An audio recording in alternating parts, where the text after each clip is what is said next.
అతిపెద్ద షాపింగ్ ప్రపంచం సిఎంఆర్ మన కరీంనగర్ లో ప్రముఖ సినీ తారలచే ఆగస్టు 9న గొప్ప ప్రారంభం. ఎస్, నేను బిఫోర్ మీకు ఒక ప్లేస్ చూపించాను కదా, అలాంటి ప్లేస్లు ఒకటి కాదు, రెండు కాదు, మూడు కాదండి, దాదాపు మీకు హెలికాప్టర్స్ కనిపిస్తున్నాయి చూడండి.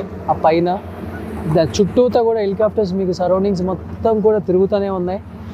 ఎప్పటికెప్పుడు నిఘా పెట్టి చూస్తూనే ఉన్నారు. మళ్ళీ ఇంకొకసారి ఇలాంటి ఒక ప్రళయం సంభవించబోతుందా, అసలు ఏంటి అనేది కూడా ప్రతిదీ కూడా చిన్న చిన్న జాగ్రత్తలు కూడా తీసుకొని, ఎందుకంటే కొన్ని వేల మంది లోపల రెస్క్యూ టీమ్ అనే వాళ్ళు పనిచేస్తూ ఉన్నారు. ఎందుకంటే బాడీని వెలికి తీసే ప్రయత్నం చేస్తున్నారు. మీకు పైన అక్కడ వ్యూ పాయింట్ కనిపిస్తుంది చూడండి. ఆ వ్యూ పాయింట్ నుంచే కొండ చర్యలు విరిగిపడి ల్యాండ్ స్లైడ్ అయిందనమాట. ఆ విరిగిన ప్రాంతం, ఆ వ్యూ పాయింట్ నుంచి ఆల్మోస్ట్ ఈ కనిపించే ఈ బండలు మొత్తం, ఈ రాళ్ళు మొత్తం, ఈ కొండ చర్యలు మొత్తం కూడా అవి కనిపిస్తున్నాయి. మీకు కనుచూపు మేర ఎంత దూరం కనపడుతున్నాయో చూడండి. అక్కడ ఎక్కడైతే హెలికాప్టర్ మీకు ప్రతిసారి ల్యాండ్ అవుతుందో అక్కడ బాడీస్ ఉన్నాయని అర్థం అనమాట. ఎందుకంటే అంబులెన్స్లు ప్రతిసారి లోపలికి తీసుకురాలేని ఒక పరిస్థితి.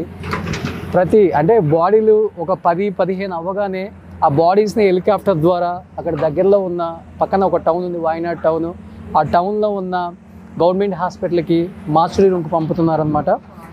సరే, మీకు లోపలికి వస్తే అర్థమవుతుంది. ఇంకా ఇక్కడ అంటే ఎన్ని ఇళ్ళు కూలిపోయాయి ఇక్కడ మీకు అర్థమవుతుంది క్లియర్గా చూస్తే.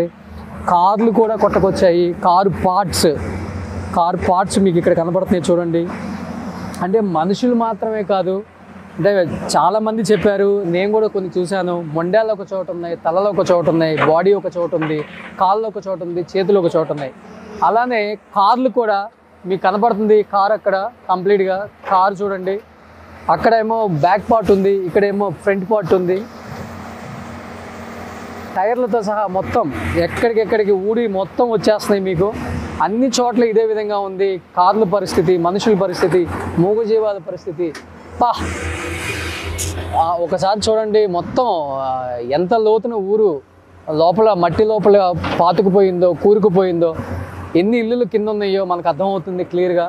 ఆ కనిపించే ప్రాంతం నుంచి మొత్తం కూడా ఒక నదిలాగా ప్రవహించి, అంటే మనం వాటర్ ఫాల్స్ని ఎంతగా ఎంజాయ్ చేస్తాం, ప్రతి చోటుకి వెళ్ళినప్పుడు వాటర్ ఫాల్స్లో మనం స్నానం చేయటం, అంటే వాటర్ ఫాల్స్ని అంతగా ఎంజాయ్ చేస్తాం. అలాంటి వాటర్ ఫాల్స్ అండ్ అలాంటి ఒక కొండ చర్యలు విరిగి పడితే ఆ ప్రళయం ఏ విధంగా ఉంటుందో కళ్ళతో చూస్తే అర్థమవుతుంది. ఎప్పుడు కూడా మనం దాదాపు ఇన్ని సంవత్సరాలు ఎప్పుడు చూడలేదు. 2019లో కేరళలో ఫ్లడ్స్ వచ్చాయి కూడా. ఆ ఫ్లడ్స్ వచ్చినప్పుడు కూడా దాదాపు 120 మంది 130 మంది మాత్రమే చనిపోయారు. ఆ ఫ్లడ్స్ వల్ల చనిపోయారు. అండ్ కేరళలో కూడా మనం చెన్నైలో కూడా ఫ్లడ్స్ చూసాం, చాలా ఫ్లడ్స్ చూసాం, ఇల్లులు మునిగిపోయాయి. ప్రాణహాని ఎప్పుడు కూడా పెద్దగా జరగలేదు. బట్ ఫస్ట్ టైం ఒక నదిలాగా కొట్టుకొచ్చి ఊరు కొట్టకపోయింది. ఇదే మనం చరిత్రలో ఎప్పుడు మళ్ళీ చూడకూడదు అని అనుకోవాలి. మనందరం కూడా దేవుణ్ణి మరీ ప్రార్థిద్దాం. ఎందుకంటే ఇలాంటి సంఘటనలు జరిగి ఇలా వేల కొద్ది ప్రాణాలు విడుస్తుంటే చూడటానికి టీవీలో మనకి నిజంగా రెండు కళ్ళ మట్టి నీళ్ళు కారిపోతూ ఉన్నాయి ప్రతి ఒక్కరికి కూడా. ఈ ప్రాంతంకి వచ్చిన తర్వాత నాకు అర్థమైంది ఇక్కడ ఇంత ఘోరమైన ఒక సంఘటన జరిగింది ఏంటి అని. కొన్ని వేల ప్రొక్లైన్స్ బాడీని తీస్తున్నాయండి. అక్కడ చెప్పారు ఆల్రెడీ 300 బాడీలు తీసాము. చిన్నపిల్లలు, పెద్దవాళ్ళు, వాళ్ళు వీళ్ళు తేడా లేకుండా ప్రతి ఒక్కళ్ళు బయటపడుతున్నారని చెప్తున్నారు. ఇంకా మీకు కనుచూపు మేర అంతవరకు కూడా ఊరుంది. ఎందుకంటే కేరళ అంటేనే అందాలకు ప్రతీక. ఇక్కడ పచ్చటి కొండల మధ్య అండ్ పర్యావరణాల మధ్యనే ఇక్కడ అన్ని టౌన్స్ ఉంటాయి, ఇక్కడ ఊర్లు ఉంటాయి అన్నమాట. అలాంటి ఊర్లు చూడండి ఒకసారి. ఈ కారు చూడండి ఒకసారి. అంటే కొండలు విరిగిపడి కారు ఇలా అయిపోతే మనిషి ఎలా అయిపోతాడో ఒకసారి ఆలోచించండి. నుజ్జు అయిపోయారు ప్రతి ఒక్కళ్ళు కూడా. అసలు గుర్తుపట్టలేకపోతున్నాం. తలలు అక్కడ ఉన్నాయి, వాళ్ళ బాడీ ఇక్కడ ఉంది, కాళ్ళు అక్కడ ఉన్నాయి, చేతులు ఇక్కడ ఉన్నాయి.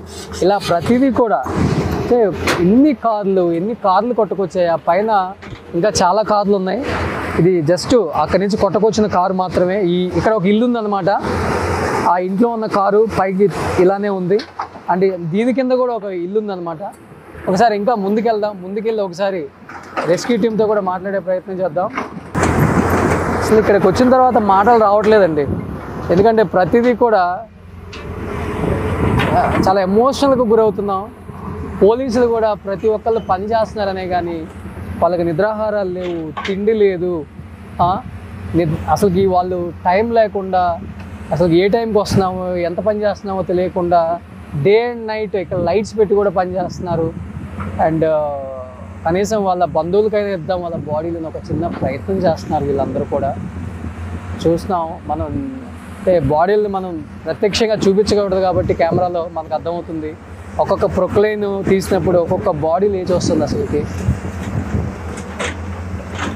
కొన్ని అయితే తలలు మాత్రమే వస్తున్నాయి, కొన్ని బాడీలు వస్తున్నాయి, చిన్న చిన్న పిల్లలు వస్తున్నారు.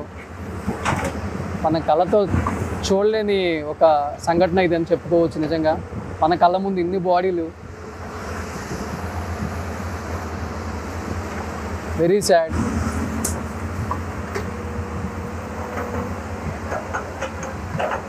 ఒకసారి ముందుకెళ్ళి చూద్దాం. ఒకసారి చూశారు కదా ఇలాంటి కార్లు, మొత్తం ఇల్లులే లేవు, ఇంకా కార్లే ఉందండి, మనుషులే లేరు ఇక్కడ.